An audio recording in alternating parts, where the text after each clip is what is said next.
네, 안녕하세요. 그 다음에 사랑에서는요, 부흐델리베는 사랑에서에는 어려운 시가 없습니다. 네, 사랑은 다들 아시잖아요. 본보기들이 처음 나와요. 페르시아의 6쌍의 이런 사랑, 이런 사랑, 이런 사랑, 이런 사랑 뭐 이런 것을 솔로몬과 시바의 여왕에 이르기까지 쭉 나열하고 마지막에 이들을 유념해 두었다면 그대 사랑에서 강해진 것. 네, 여러 가지 본보기를 보랍니다. 그러고도 또 한 쌍을 더해요. 이렇게 많은 본보기를 보여주면서 정리를 합니다. 제목도 교과서예요. 사랑 교과서입니다. 교과서. 책들 중에서 가장 신기한 책은 사랑의 책. 주의 기울여 읽어봤더니 기쁨은 몇 쪽 안 되고 책 전체가 괴로움. 한 달락은 헤어짐이더라. 재회 짧은 한 장. 맺지도 못했더라. 여러 권의 근심 설명의 설명으로 길어지더라. 끝도 없이 한도 없이 오 니잠이여. 하지만 끝에 가서는 그대 바른 길을 찾아냈지. 풀릴 수 없는 것 그걸 누가 풀까? 사랑하는 이들이 서로 다시 만나며 풀지. 네.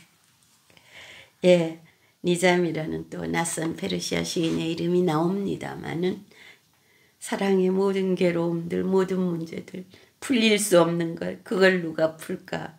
사랑하는 이들이 서로 만나며 다시 풀지. 그리고 사랑의 책 전체를 읽어봤더니 온통 괴로움이고 재회는 짧은 한 챕터인데 그것도 맺지도 못했더라. 근심만 여러 권이 나열되어 있더라. 이런 이야기들이요. 예, 그것이 교과서고, 예, 교과서에 딸린 작은 시가 또 하나 있네요. 그래 눈이었지, 그래 입이었지, 나를 바라보던 것, 내게 입맞춤하던 것, 가느다란 허리, 그 통통한 몸, 낙원의 쾌락에 맞는 그녀였나? 그녀 어디로 가버렸나? 그래 그녀였어. 그녀가 주고 갔어. 달아나며 저를 주고 갔어. 그러면서 내 삶을 송두리째 가져갔지. 아라비아의 어떤 센슈얼리즘 같은 것도 시들에 나타납니다. 그래서 탐닉하며라는 그 다음 시는 정말 정말 감각적인 게 두드러지는 시입니다. 네.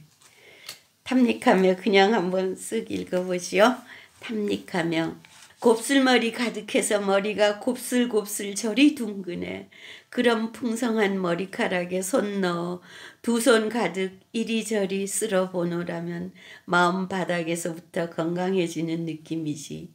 이마에 눈썹에 눈에 입에 입맞춤하면 나는 생생한데 또 거듭거듭 상처 입고 있네. 5갈래 빛 어디다 꽂아야 할까? 벌써 또다시 곱슬머리에게로 가네. 귀도 이유희를 마다하지 않으니 여기는 살도 아니고 살갗도 아니다.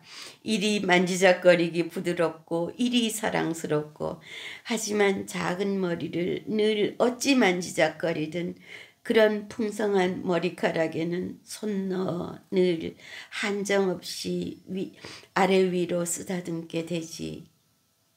그대도 그랬겠지 하피스여.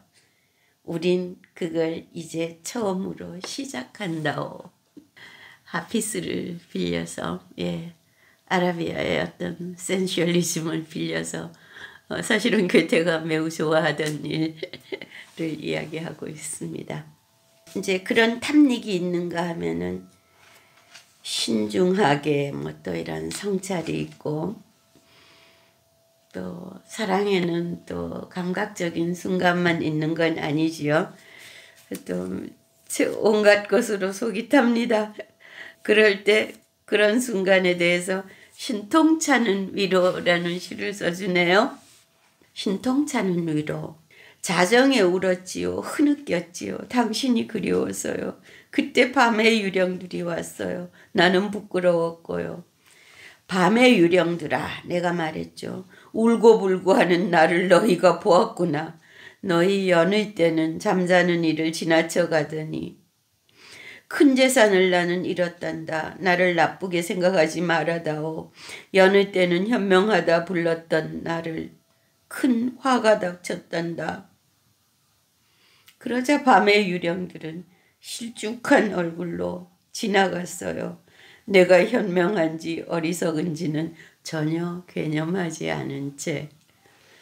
네, 유머러스 하면서도 어떤 사랑의 어떤 순간들을 잘 담고 있습니다. 분수를 알아, 이런 것도 재밌네요. 얼마나 얼토당토 않는 망상을 당신은 하는지. 사랑한다 해서 그녀가 당신 것이라니 나라면 전혀 기쁘지 않을 일이요. 그녀는 환심을 살 줄 아는 것뿐. 그랬더니 시인의 대답이 나는 만족합니다. 그녀 내 것이라. 이런 게 변명이 되지요.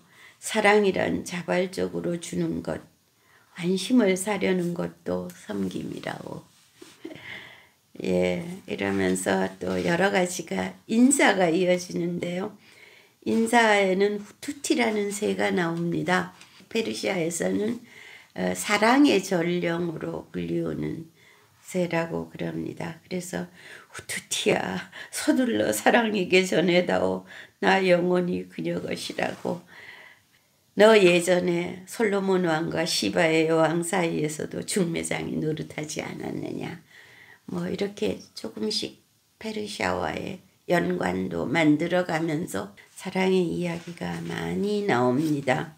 그러면서 메타포 한두 개가 아주 두드러지게 눈에 남는데요. 예, 촛불 메타포입니다.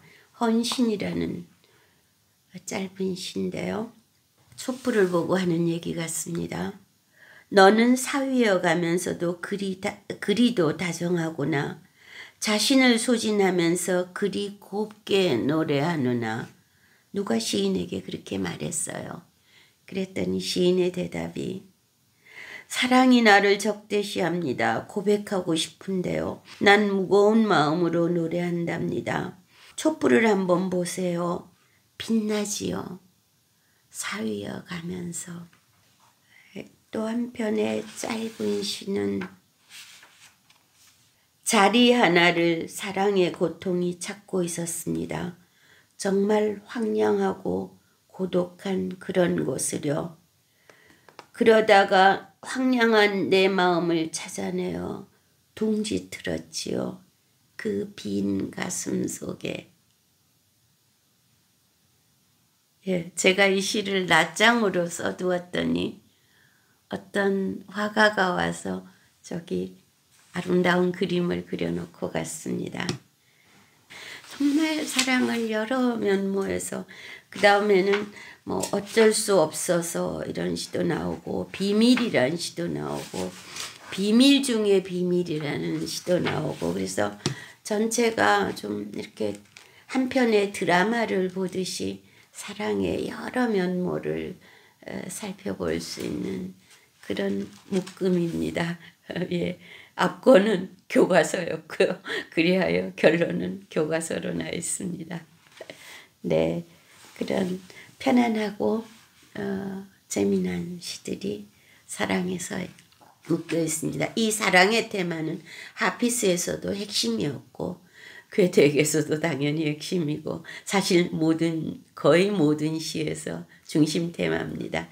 그래서 이 사랑에서는 여기에 이렇게 교과서적으로 좀 보여준 다음에 나중에 줄라이카의 서에서 본격적으로 펼쳐집니다. 그래서 여기는 약간 맛보기 같은 묶음입니다. 네, 하피스의 첫 테마이기도 하고요. 네, 거기까지 마무리하겠습니다. 고맙습니다.